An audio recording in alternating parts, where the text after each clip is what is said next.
할렐루야, 성도 여러분 모두 반갑습니다. 7월 18일 목요일 아침 말씀 묵상입니다. 오늘 하루를 여는 첫 찬송은 320장 나의 죄를 정케하사 찬송 올려드립니다.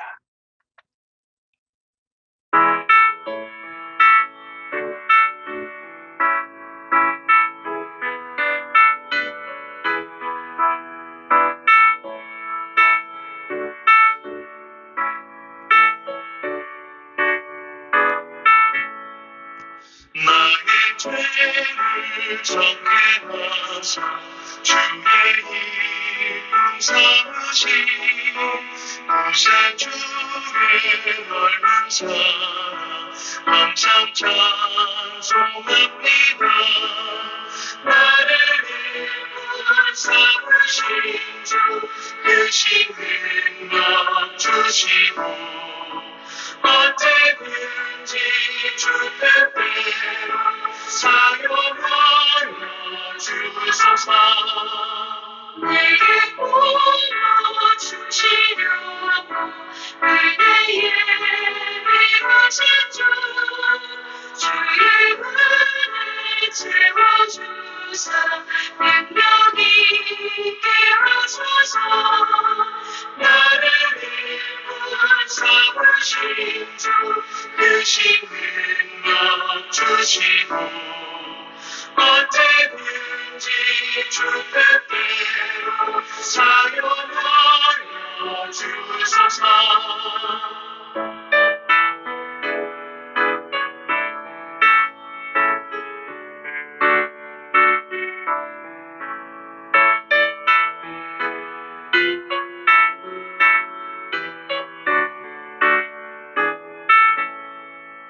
죄의 짐을 풀어주신 주의 능력 그보다 나를 깨우사신 내 손 내 방송에 오소서.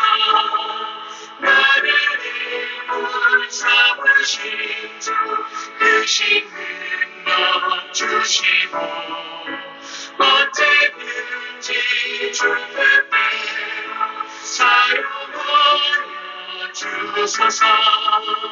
주여 내게 성령으로 충만하게 채우사 생명수가 강물처럼 흐르게 하옵소서.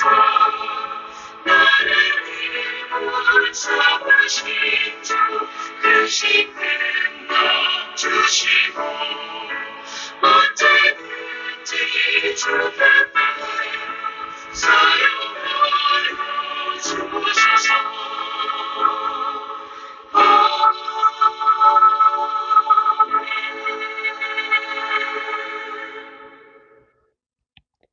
아버지 하나님, 오늘도 새날을 허락하시고 말씀 가운데 저희를 만나 주셔서 감사합니다.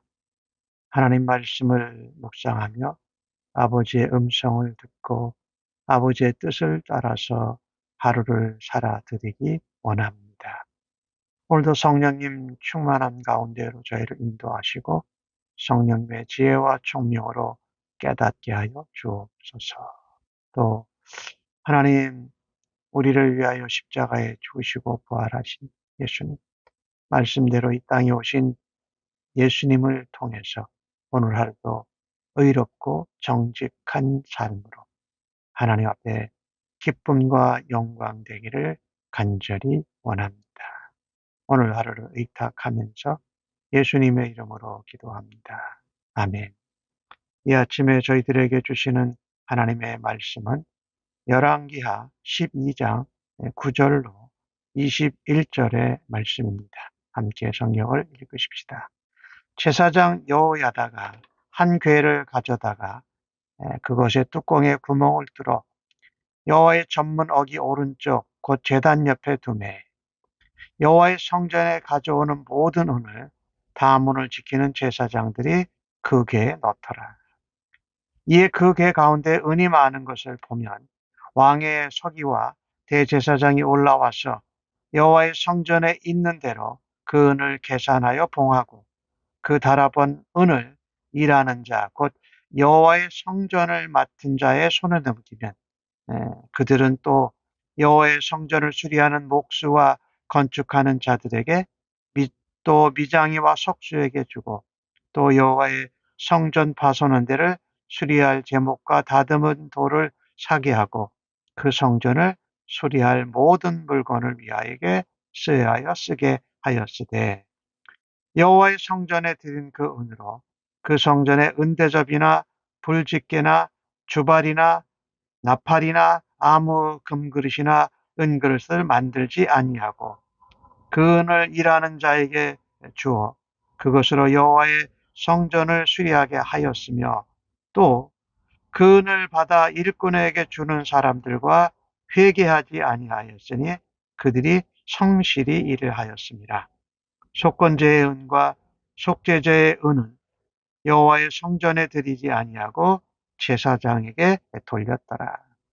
그때에 아람 왕 하사엘이 올라와 가드를 쳐서 점령하고 예루살렘을 향하여 올라오고자 하므로 유다 왕 요아스가 그의 조상들 유다 왕 여호사밧과 여호람과 아하시아가 구별하여 드린 모든 성물과 자기가 구별하여 드린 성물과 여호와의 성전 곳간과 왕궁에 있는 금을 다 가져다가 왕 아람 왕 하사엘에게 보냈더니 하사엘이 예루살렘을 에서 떠나갔더라. 요아스의 남은 사적과 그가 행한 모든 일은 유다 왕 역대 지략에 기록되지 아니하였느냐. 요아스의 신복들이 일어나 반역하여 신라로 내려가는 길가에 밀로궁에서 그를 죽였고 그를 쳐서 죽인 신복은 시므아세 아들 요사갈과 소멜의 아들 여호사바드였더라.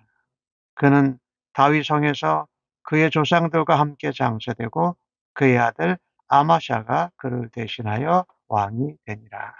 아멘.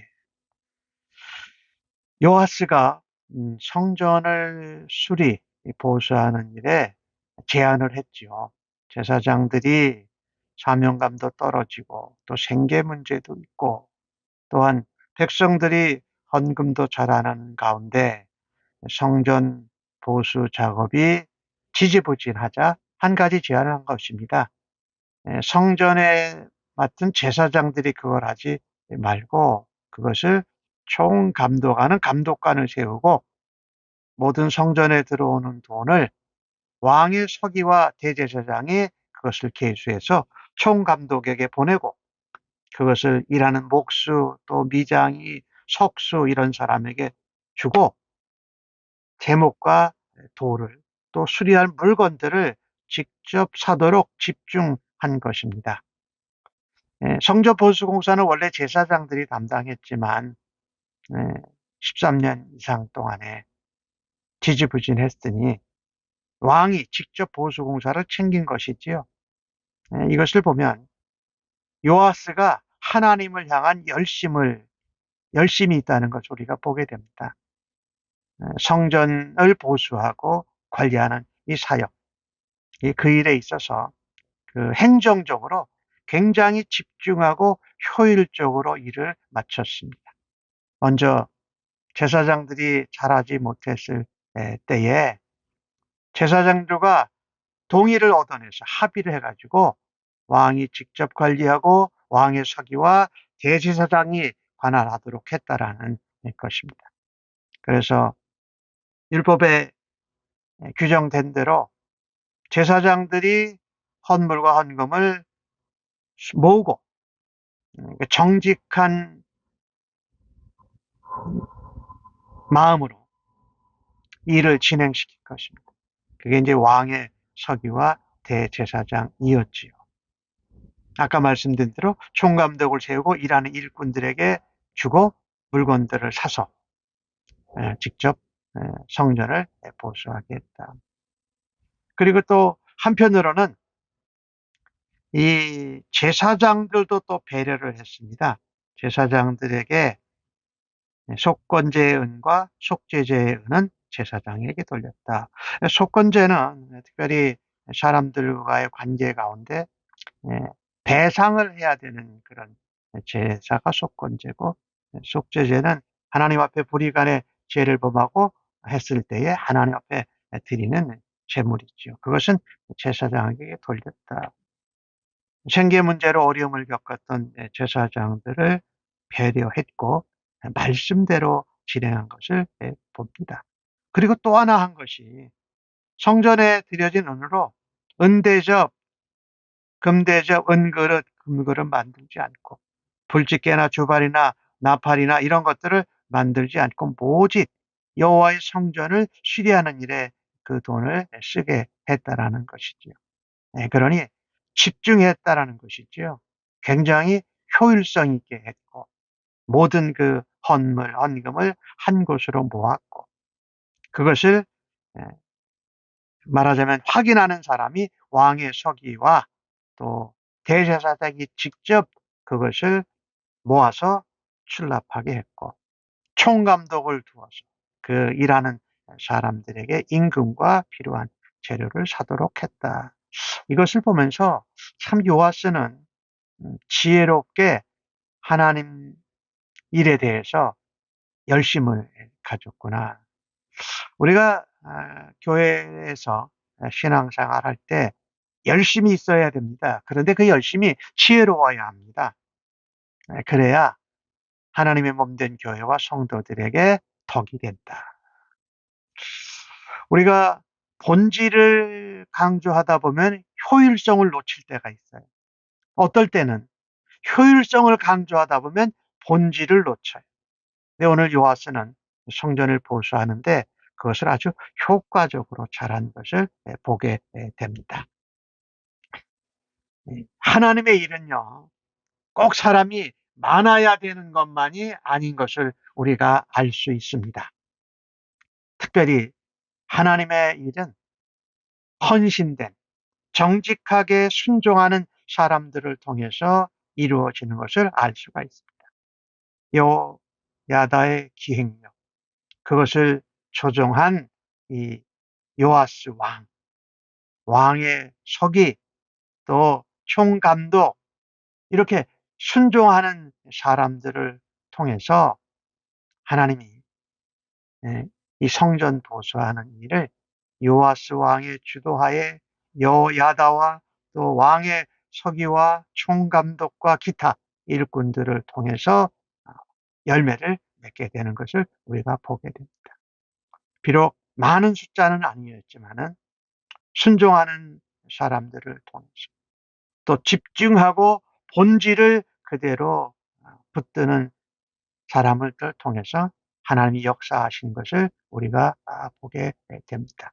그래서 우리가 신앙생활 할 때도 본질과 이런 효율성을 잘 겸비해서 균형을 맞춰서 하나님 성전 보수하는 것 같이 하나님의 나라를 위해서 지혜로운 열심을 낼 수 있는 우리 모두가 되어지기를 간절히 바랍니다. 한 가지 아쉬운 것이 있었어요. 요아스는 여호야다가 살아있을 때는 참 잘했는데 여호야다가 죽고 나서는 오히려 머물러 있고 아니 뒤로 퇴보했습니다. 역대하 24장을 보면 이 요아스에 대한 내용이 자세히 나옵니다.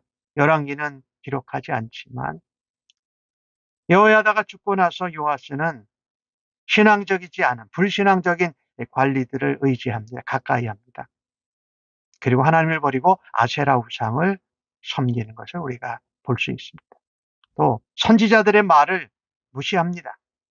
특별히 성령의 감동에서 요아스의 죄를 지적하는 여호와의 아들 스가랴를 성전뜰에서 돌로 쳐 죽인 일이 나옵니다.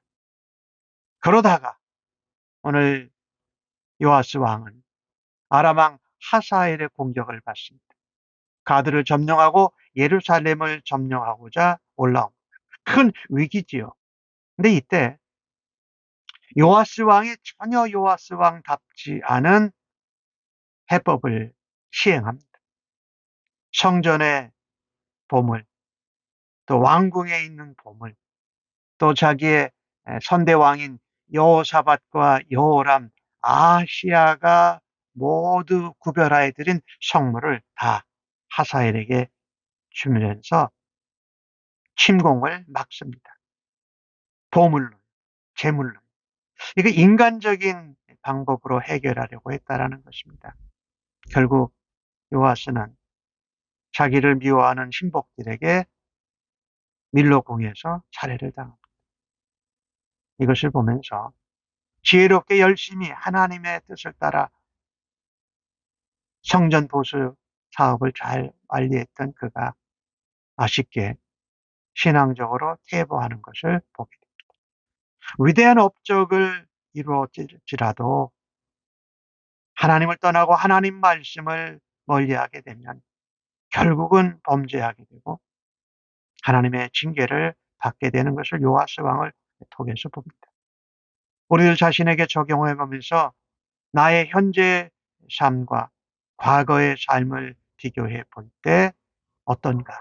나는 계속 발전하고 성장하고 성숙하고 진보되고 있는가? 아니면 머물러 있거나 퇴보하고 있지는 않는가? 내가 과거에 이룬 어떤 업적이나 일에 대해서 그것만 붙들고 자만하고 교만하면서 항상 나 자신을 말씀 앞에 하나님의 눈길 앞에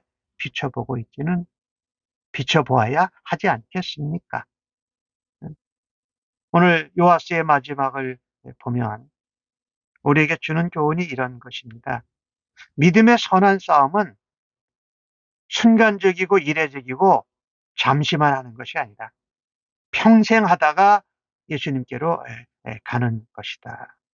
참 여호와에다가 살아있을 때는 잘 감당했던 요아스가 이렇게 우상을 섬기고 하나님의 진노를 받고 배반을 당해 죽임을 당하는 모습을 보면서 참으로 안타깝습니다. 다윗 왕가를 잇는 소망의 빛이었습니다. 그러나 영적 멘토인 여호야다를 잃고 나서 그는 말년에 소망 없는 인생이 되고 맙니다. 갈라디아서 3장 3절에 이런 말씀이 있잖아요. 성령으로 시작했다가 육으로 마치는 인생은 참으로 어리석다라는 것입니다. 그리스도인은 사람을 의지하고 재물을 의지하는 삶이 아니라 하나님 말씀을 의지하고 하나님을 신뢰하고 하나님 눈길 앞에서 견고하게 정직하게 서는 삶을 살아가야 할 것입니다. 사람이나 환경에 따라 믿음이 달라지는 것이 아니라 처음 믿음, 처음 사랑에서 멀어지지 않고 더 발전할 수 있도록 우리가 주님의 말씀과 뜻을 따를 수 있기를 예수님의 이름으로 간절히 축복합니다. 아멘. 하나님 아버지, 하나님 앞에 마땅히 드려야 할 재물, 시간, 우리의 재능과 능력을 내 자신의 욕심과 내 자신의 기쁨을 위해서 사용하지 않게 도와주옵소서. 사실 문제와 위험한 상황 가운데에도 말씀의 가르침과 인도함을 찾게 하여 주옵소서. 오늘 요아스가 하나님의 말씀도 하나님께 기도하지도 않고 제물로 하사엘의 침략을 막아낸 것이 참으로 안타깝습니다. 언제 어느 때든지 하나님이 맡겨주신 일을 말씀을 따라서 성실하게 또 순전하게 정직하게 믿음으로 견고하게 감당하게 하여 주옵소서. 첫사랑을 회복시켜 주시고 처음 믿음으로 계속 믿음으로 살아가게 하여 주옵소서. 믿음으로 살 때에 하나님 안에서 누렸던 은혜의 시간을 기억나게 하여 주시옵소서. 주님을 신실하게 의지하고 말씀을 붙들고 주님의 부르심에 응답하는 하나님의 사람 예수 그리스도의 종으로 살아가게 하여 주옵소서. 감사하고 예수님의 이름으로 기도합니다. 아멘.